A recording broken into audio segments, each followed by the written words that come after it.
Uma alegria estar com os irmãos, que o Senhor nos abençoe e nos dê graça para mais uma vez sermos edificados pela palavra de Deus. Nessa oportunidade quero ler com os irmãos apenas um versículo. Primeira carta de Paulo a Timóteo, capítulo 1, versículo 15.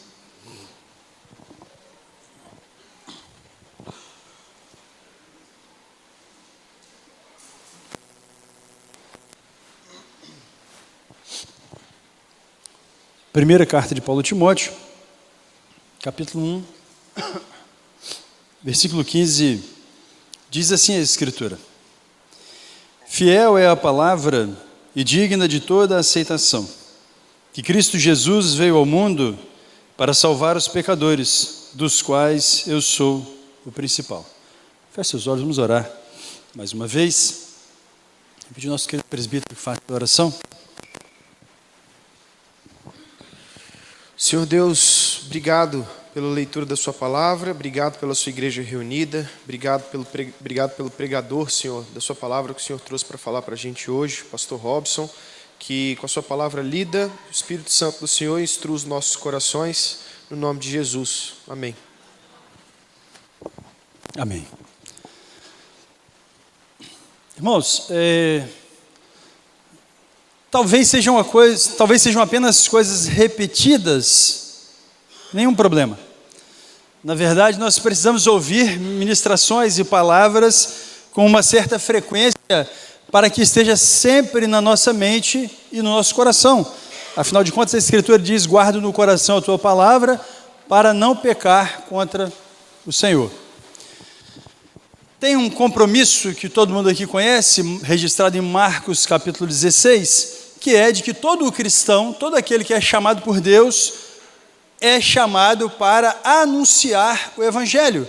Existem alguns registros na Escritura fantásticos, maravilhosos, por exemplo, como o da mulher samaritana, quando ela se encontra com Jesus, e é interessante porque a Escritura usa a figura da água ali, e ela foi buscar água, e de repente Jesus oferece uma água que diz jorrar, e jorrar significa uma saída ali incontrolável, ninguém pode parar uma fonte, não é uma torneira que você fecha. E sem fazer nenhum tipo de curso ou preparação, ela larga o cântaro e volta para a cidade, e na pergunta, eu acho que eu vou trocar, nessa falha talvez seja a bateria.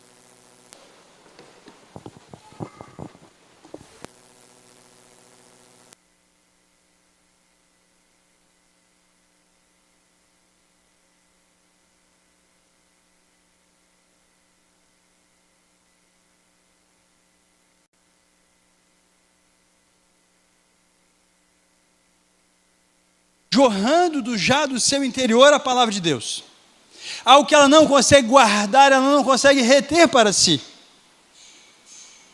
Quando Jesus então, próximo já de subir aos céus, diz aos seus discípulos: ide por todo mundo e pregar o Evangelho a toda criatura. Paulo, escrevendo aos Romanos, vai dizer que não há possibilidade ou há uma dificuldade enorme de alguém crer naquele de quem nada ouviram. E como vão ouvir se não há quem pregue? Então a responsabilidade é da igreja de uma forma particular. E imagina que, eu sempre faço essa comparação, o pastor Rômulo aqui na igreja, o pastor da igreja, e ele tem o compromisso então de anunciar o Evangelho, anunciar a palavra de Deus. Só que o pastor Rômulo, apesar de toda a sua capacidade, não há nenhum tipo de possibilidade de ele estar em todos os lugares que todos vocês estão. E isso simultaneamente. Ou seja, o alcance da igreja é infinitamente maior. Se eu tenho essa fonte dentro de mim, então, jorrando do meu interior.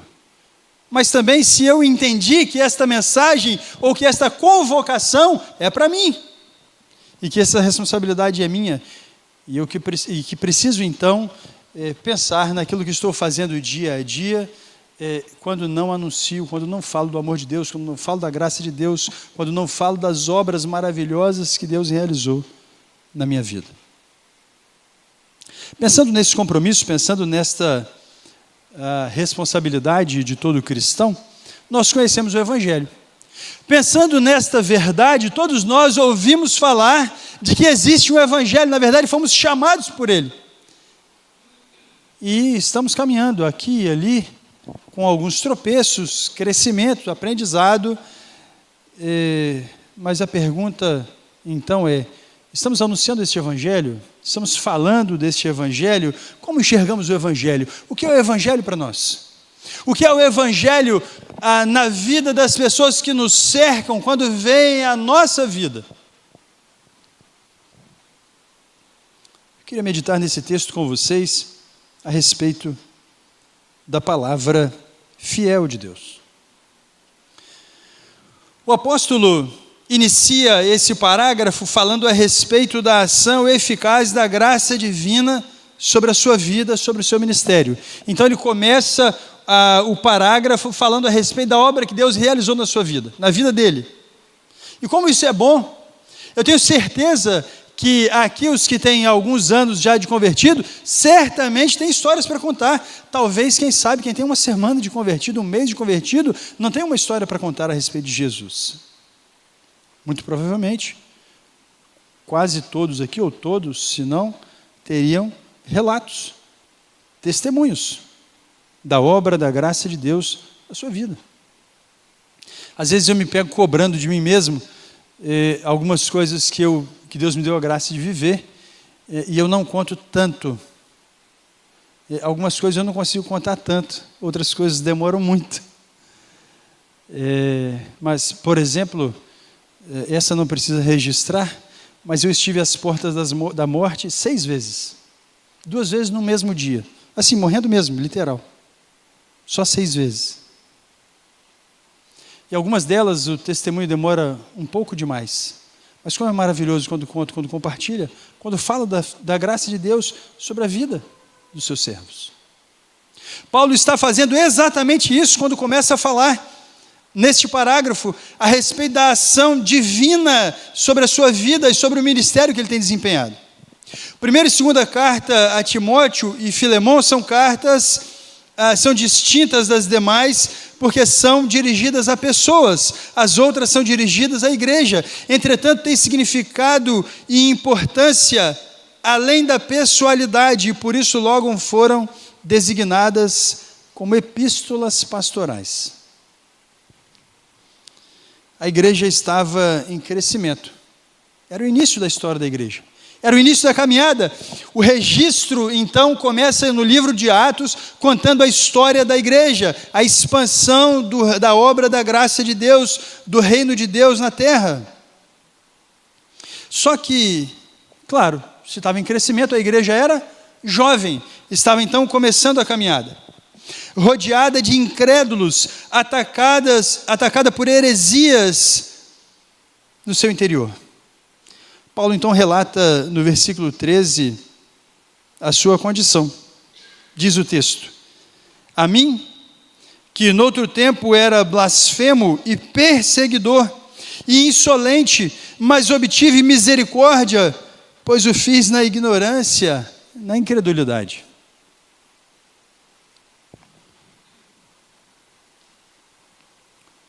Paulo registra que essa pode ser uma realidade de qualquer pessoa.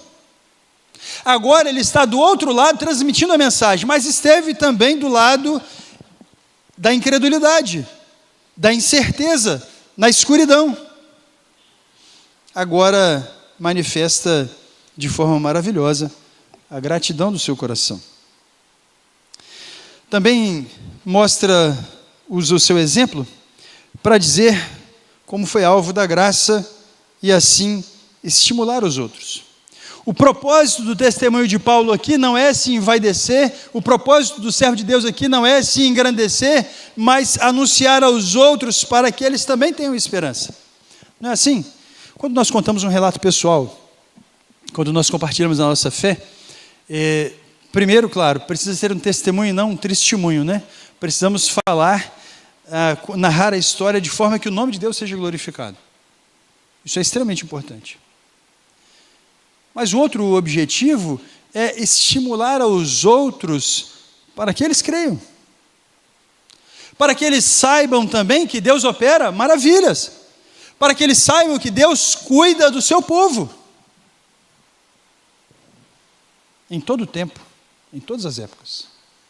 Porque às vezes as pessoas leem na Bíblia e dizem assim, mas aí era Paulo, né? Mas aí era Jesus, né? E aí Jesus fala assim, olha, aquele que crê em mim fará as obras que eu faço. Isso já não é pouco, mas Jesus complica um pouco mais, porque ele diz assim, e outras maiores fará. E aí, como é que a gente faz? Vamos dizer que Jesus só fazia, que só Jesus podia realizar algumas coisas, particularmente sim, prova da sua vinda messiânica, da sua divindade, coisas do tipo, ok, mas as outras não. O quanto eu tenho imitado Jesus, o quanto você, o quanto cada um de nós temos imitado Jesus. Numa vida dedicada verdadeiramente a exaltar o nome de Deus, a glorificar a Deus. E aí também é uma outra situação que acontece de vez em quando, não aqui, nem em Gileade, ok? Só em outras igrejas acontece.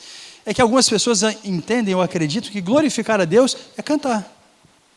Apenas. Vamos exaltar o nome de Deus, vamos cantar uma canção. Não se limita a isso. Muito pelo contrário. É muito bom o louvor de uma vida que louva a Deus. É muito diferente um crente verdadeiro cantando um louvor que exalta o nome de Deus e um ímpio.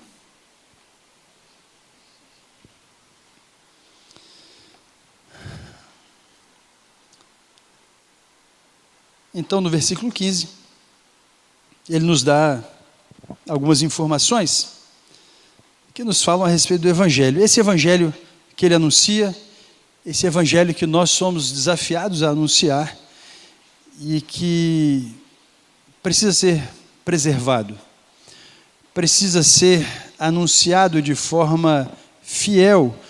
Por isso, ele diz, fiel é a palavra e digna de toda aceitação. Que Cristo Jesus veio ao mundo para salvar os pecadores. Eu vou só fazer essa ainda observação aqui, e depois vou fazer algumas considerações, mas quando o texto fala, quando o escritor sagrado diz, fiel é a palavra digna de toda aceitação, que Cristo Jesus veio ao mundo para salvar os pecadores.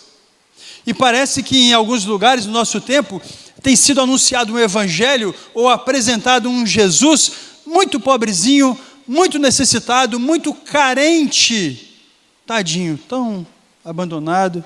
Ele queria tanto entrar no seu coração. Você deixa. E um apelo emocional que parece que Jesus é alguém assim tão pobrezinho, tão necessitado. E que pede com toda a gentileza e toda a caridade, se porventura você tem um pequeno espaço no seu coração, porque você é bom demais, mas, puxa vida, se pudesse deixar Jesus entrar, também ia ser legal. Não é assim que algumas vezes o Evangelho é apresentado por algumas pessoas? Mas o escritor sagrado, Paulo, diz aqui, que Jesus veio salvar pecadores. Primeiro problema, grave. Que história é essa? Eu sou pecador por quê? Qual a minha falha? Quais são os meus erros que você quer apontar para mim? E as dificuldades começam por aí. Só que o escritor sagrado vai dizer, dos quais eu sou o principal. Ele se coloca então como alguém extremamente necessitado, totalmente, completamente necessitado de Cristo. Se Jesus veio salvar pecadores, eu sou o mais necessitado. Há um reconhecimento de um estado de incapacidade plena, total de salvação de si mesmo. Não é verdade que algumas pessoas aderem à igreja como um complemento? Olha, minha vida está muito boa, está tudo muito legal, como eu sou uma pessoa boa, agradeço a Deus por isso, eu vou até frequentar uma igreja. Por muitas vezes, ser apresentado um evangelho com algumas dificuldades, e que eu quero então fazer algumas considerações a respeito dele.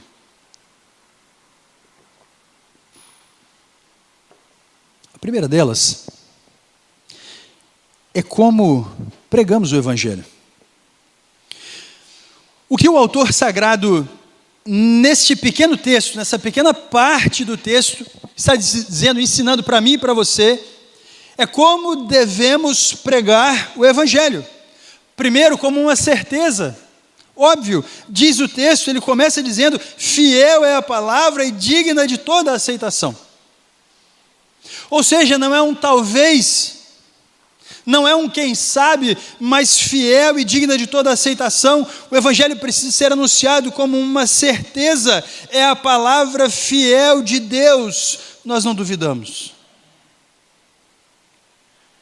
Ainda que eu ouvi falar também que numa igreja por aí, de vez em quando alguém solta uma palavra assim, se você já ouviu, por favor, não denuncie ninguém, mas isso, infelizmente, tem uma certa frequência. Eu ouvi isso agora, há uma semana e um pouquinho atrás.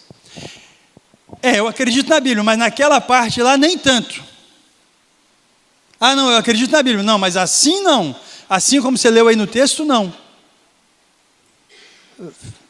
Eu faço cara de assustado, dizer, eu não estou ouvindo isso. Não estou ouvindo. Eu acredito num versículo, no outro eu tenho dúvidas. E as pessoas vão selecionando as partes que interessam e as partes que nem tanto. Mas diz o texto que fiel é a palavra e digna de toda a aceitação. A Escritura traz um testemunho em si mesma. É uma revelação divina da parte de Deus, que Cristo Jesus veio ao mundo para salvar pecadores. Algo que é impossível para o homem, não há um justo sequer, diz a Escritura, não há quem faça o bem, não há quem busque a Deus, todos se extraviaram. Ou seja, a humanidade está perdida. A menos então que Deus envie seu Filho, e Ele o fez. A promessa foi cumprida, esse texto foi registrado aqui, pós a cruz, pós Cristo. Por isso, quando o escritor sagrado diz fiel é a palavra digna de toda a aceitação, é como se dissesse, não há mais dúvida, acabou. Aquilo que eles esperavam então antes da vinda do Messias, agora o Messias veio, executou toda a obra, não há o que duvidar. Esse é o evangelho que pregamos. Esse é o evangelho que anunciamos. Com uma certeza. Mas não apenas como uma certeza, mas pregamos o evangelho também como o evangelho que exige atenção. Irmãos, João capítulo 16, versículo 33, se não estou equivocado, Jesus sabia que seus discípulos enfrentariam um tempo de perseguição e dificuldade e luta muito grande.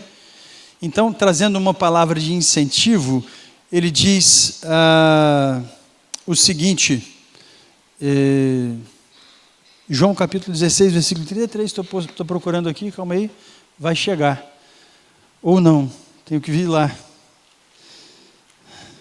Essas coisas vos tenho dito, para que tenhais paz em mim. No mundo tereis aflição, mas tende bom ânimo.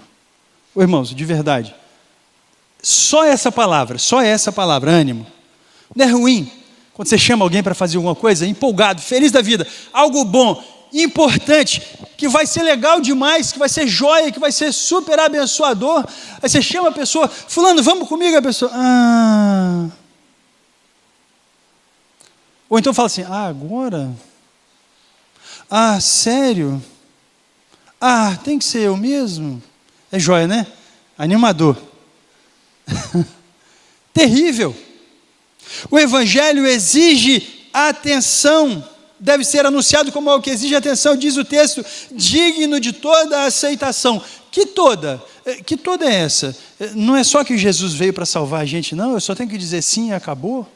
Esse negócio de evangelho, pregar é como? Eu tenho que ir lá na frente, na igreja, falar? Mas aí vai dar trabalho, tem dúvidas teológicas para tirar ali, tem umas coisas que o pessoal pergunta que eu não sei falar, como é que eu vou fazer isso?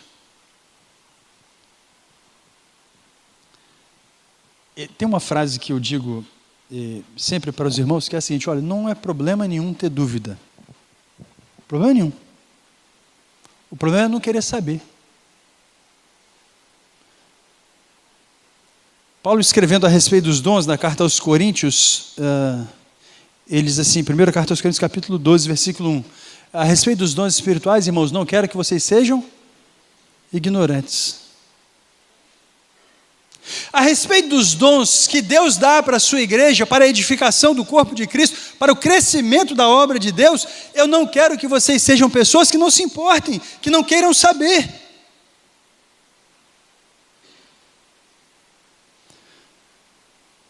Mas algumas vezes, algumas pessoas pensam assim, esse negócio de dom espiritual, isso é para as outras igrejas, outra denominação. Isso não é para a gente, não.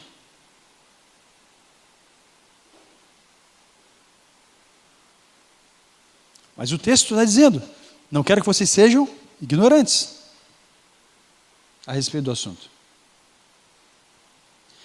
A Escritura é digna de toda aceitação, exige atenção.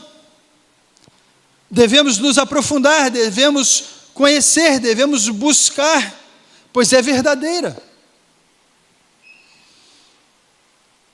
E como vamos falar daquilo que não sabemos, se não nos instruirmos, se não participarmos?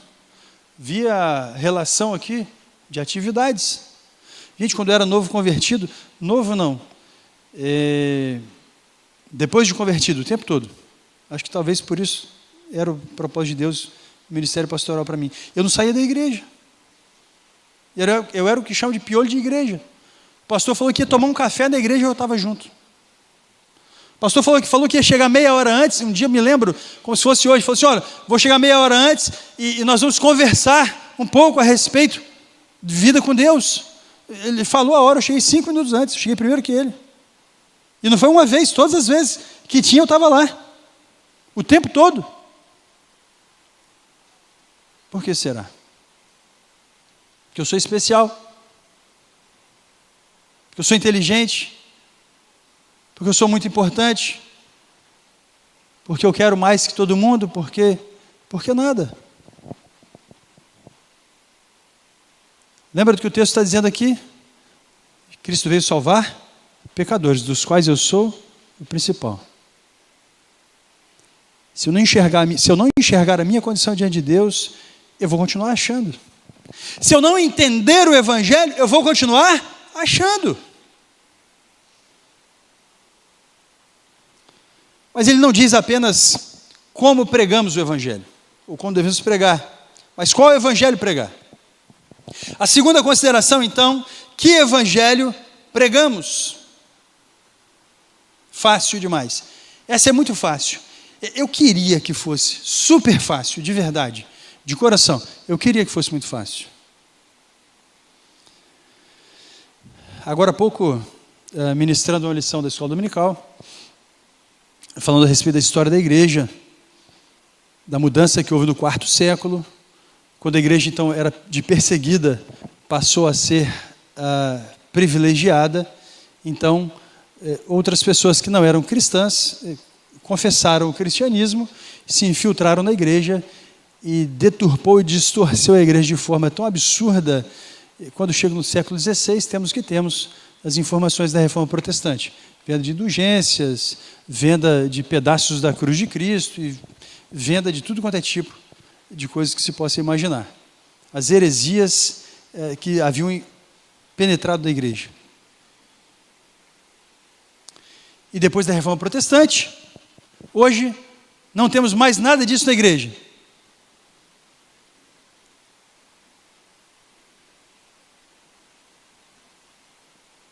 Como sorrateiramente o diabo vai lançando então propostas e ideias, e as pessoas vão simplesmente adotando. Não é verdade que voltamos a um tempo em que as pessoas dizem, não, eu sou evangélico, não é legal? Não, um certo status. Puxa vida, coloca aquela auréola lá na cabeça lá e fica mais bonitinho, fica mais legal da sociedade.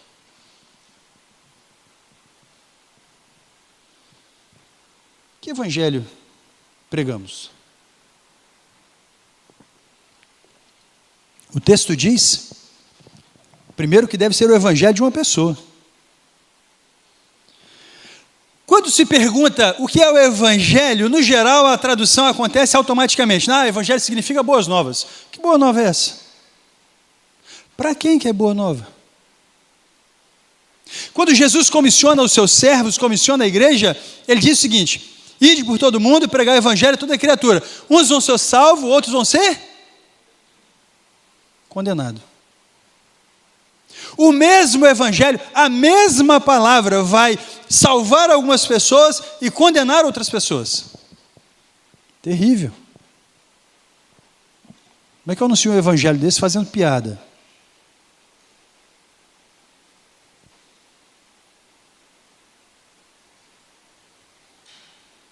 Como é que eu anuncio um evangelho desse para as pessoas do meu círculo social que eu tenho consideração, se eu não sei qual vai ser a ação de Deus sobre aquela vida? Eu sei como. Anunciando o evangelho de uma pessoa. É o que o texto está dizendo. Fiel é esta palavra, fiel a palavra e digna de toda aceitação, que Cristo Jesus veio ao mundo para salvar pecadores. O evangelho é de uma pessoa, Jesus Cristo.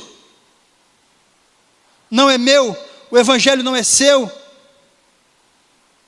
mas de Cristo. Ele é o Salvador. Se na obra, no comunicado do evangelho nós não falarmos da pessoa e obra de Jesus Cristo, não estamos anunciando o evangelho. Que evangelho estaremos anunciando se não falássemos de Jesus?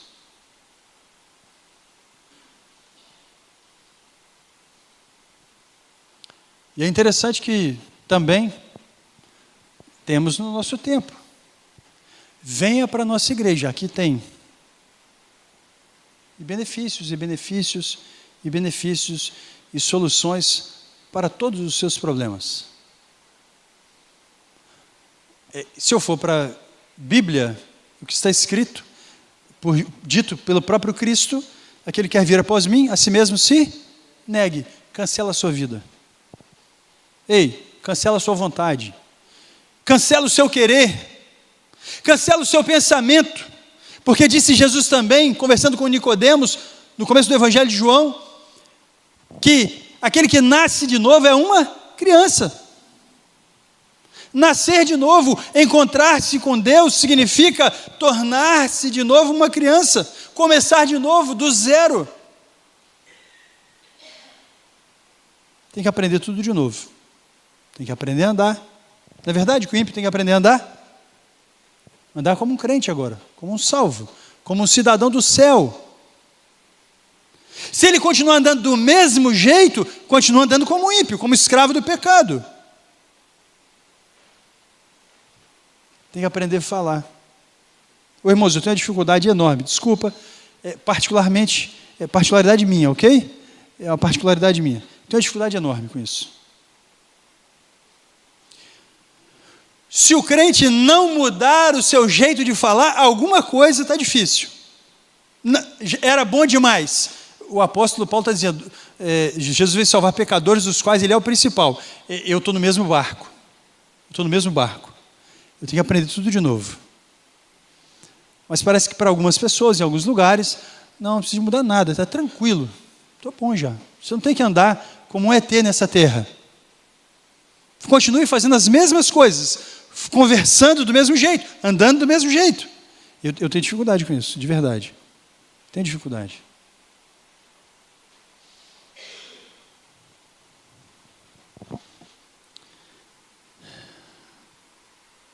Que evangelho pregamos? Evangelho de uma pessoa, Jesus Cristo. Que evangelho pregamos? O evangelho para pecadores.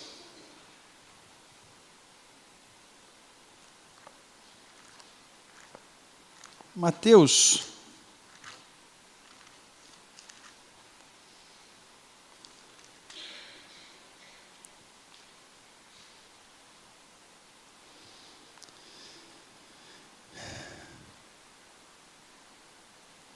capítulo 9,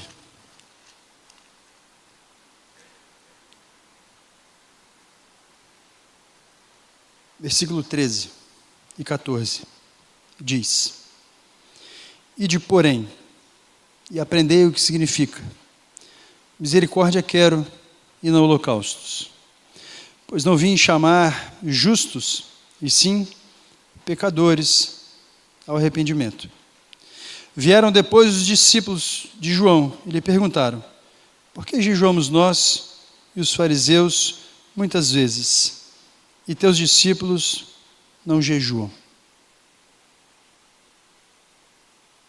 Jesus veio salvar pecadores, e algumas pessoas que já eram religiosas ficaram preocupadas. Por que eu faço uma coisa mais do que os outros, os seus aí não estão fazendo?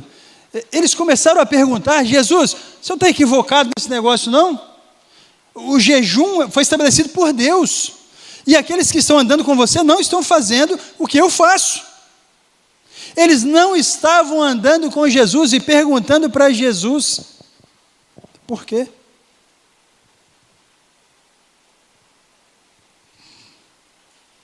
É interessante, e eu acho muito interessante, quando vejo ímpios ditando o que o crente pode ou não pode fazer. O ímpio, de repente, vê o crente e fala assim: ah, crente pode fazer isso? Ah, crente pode fazer aquilo? Na verdade, em alguns casos, a gente entende que, às vezes, a atitude não está muito cristã mesmo. É verdade. Mas o meu parâmetro está na Escritura. A minha régua de medir é a Bíblia. A palavra de Deus deve me ensinar isso. Não um ímpio. Não alguém que está nas trevas. Não alguém que não enxerga. Porque o Evangelho é verdade e é pregado para pecadores. Também o Evangelho de livramento eficaz. O Evangelho que pregamos é um Evangelho de livramento eficaz. Jesus Cristo veio ao mundo para salvar os pecadores. Qual é o maior medo, no geral, assim, de forma geral? Qual é o maior medo do ser humano? Não é a morte? No geral, o maior medo do ser humano é a morte. Algumas pessoas estão trabalhando aí incansavelmente no meio científico para prolongar a vida do ser humano. Trabalham incansavelmente, sustentado por pessoas com muito dinheiro, para desenvolver algum método, algum tipo de mecanismo de droga que possa retardar o envelhecimento ao máximo possível. Por que não? Porque tudo que eles têm está aqui na Terra. Tudo que tem está aqui. Morreu, acabou. É o fim, é o desespero, é o pânico, é o encerramento. Paulo, no final do seu ministério, quando escrevia a última carta, ele diz: eu queria partir e estar com Cristo. É uma palavra poética para dizer assim, morrer, né? Partir ali é morrer. Eu queria partir e estar com Cristo, e ele diz que é incomparavelmente melhor. Humanamente, isso é uma loucura. Humanamente falando, isso é uma loucura. Mas ele acredita piamente. E todo aquele que tem Jesus Cristo como Salvador e Senhor de sua vida sabe disso. Porque Jesus Cristo, o Evangelho, a boa nova, é exatamente isso. A nossa dívida, aquilo que nos condenava, foi pago. Cristo cravou na cruz. Nenhuma condenação há para os que estão em Cristo Jesus agora. Ou seja, quando a morte chegar, ou quando o dia do Senhor chegar, estaremos com Ele para sempre. Na verdade, o cristão deveria ansiar. Se você dissesse, não, eu já anseio, Deus seja louvado por isso. Eu queria que Jesus voltasse antes de hoje à noite. De verdade. E que se não fosse para todo mundo, para mim, não tem problema. Não é prejuízo. Para aquele que está em Cristo, não é prejuízo.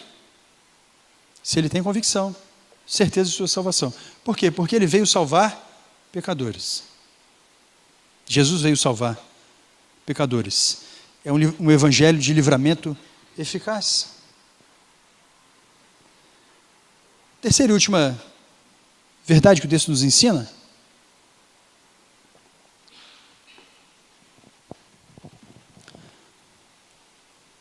Porque fomos salvos por Ele. Fomos salvos por esse Evangelho. Foi esse Evangelho que chegou até mim, até você. Quando Paulo ouviu o Evangelho, e salvo por Cristo, então ele passa para outras pessoas, discipula outras pessoas, que anunciam para outras pessoas, e outras pessoas, e outras pessoas, e outras pessoas. E Deus seja louvado. Chegou até mim. Chegou até você. O Evangelho está sendo pregado agora, nesse momento, o Evangelho de salvação, talvez para uma pessoa que nunca tenha ouvido, talvez para uma pessoa que não tenha certeza da sua própria salvação, e se hoje entregar sua vida a Cristo, confessar Jesus como seu Salvador, crer em Jesus Cristo, e Jesus voltar hoje à noite, está salvo.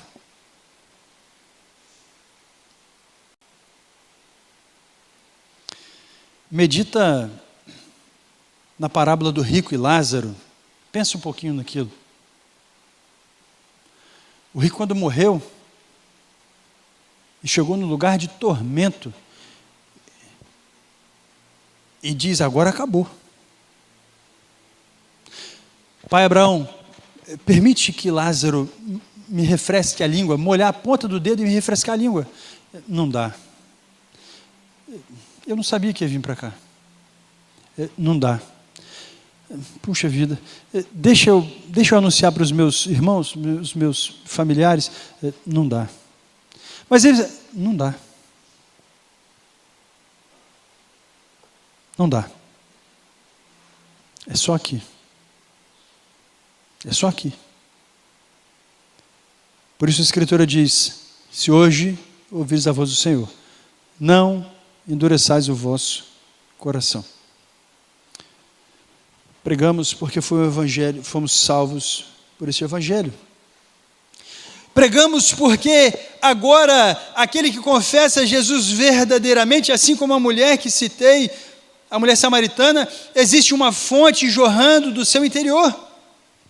E essa fonte, irmãos, quando começa a jorrar, não para, jorra, jorra, jorra e jorra, o tempo todo. Me permita só um testemunho rápido, uma parte, um pequeno pedaço. Numa das vezes que quase morri, estava em recuperação em casa, e foram 5 meses de recuperação. Eu estava em casa e foi um casal lá em casa, perdão, o casal eu não lembro, acredito que era daqui, membro daqui, se tiver aí e quiser levantar a mão, não tem problema nenhum, ok? E o rapaz foi lá conversar comigo. Como é que você está, Robson? Falei, como é que eu estou? Rapaz, eu não podia me mexer. Trincou os 2 ossos da perna, eu tenho uma barra de platina aqui, e eu não podia abaixar a perna. Se abaixasse a perna, inchava tudo. Eu estava preso no sofá, do sofá para a cama, da cama para o sofá e só. Eu falei, como é que eu estou? Falei, rapaz, eu estou feliz demais. Você tem que ver. E comecei a contar os milagres que Deus operou no acidente que eu sofri. E no hospital. E milagre, e milagre. Foram muitos milagres. Comecei a contar alguns, relatar alguns. E para a glória de Deus, quando terminei, o rapaz estava com a cabeça baixa. E disse o seguinte, olha, Robson, eu vim trazer uma palavra aqui para tentar fortalecer a sua fé. Mas eu acabei de descobrir que sou eu que estou precisando.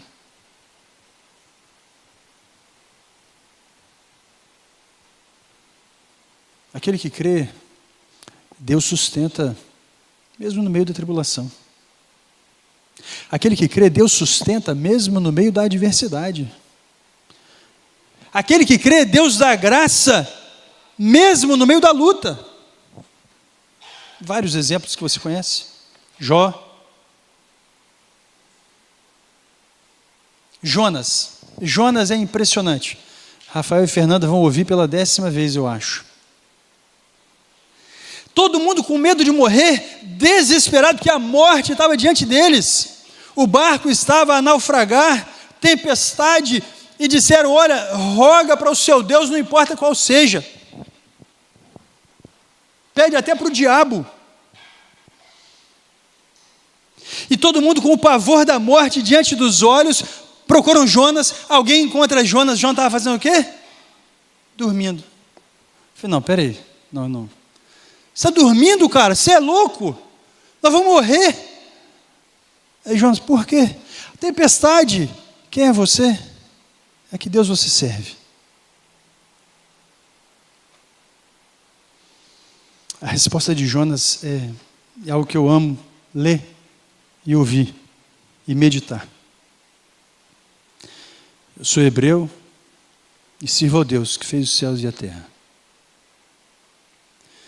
Eu sou hebreu, sirvo ao Deus que fez os céus e a terra. Essa mixaria aí, esse balancinho aí, não é nada não. Problema nenhum. Dá para dormir no meio da tempestade.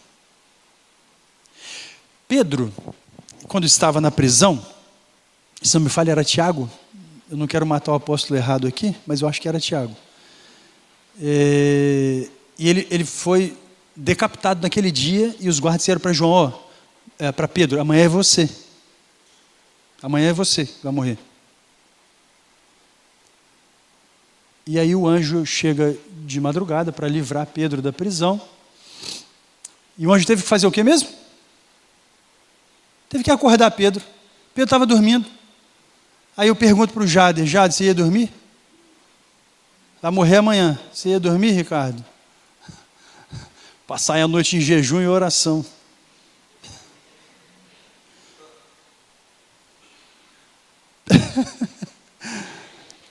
Pedro estava dormindo. Sabe por quê? Confiança na promessa de Cristo. De que ele ia envelhecer. Você acredita? Jesus falou para ele, Pedro, hoje você vai por onde você quer, mas quando você for velho... E Pedro não era velho ainda, Pedro era novo.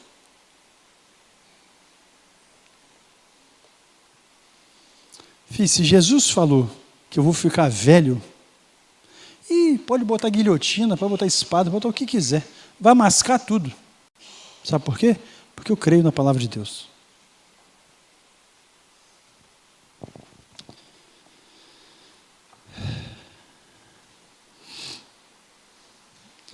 A fonte jorrando do nosso interior.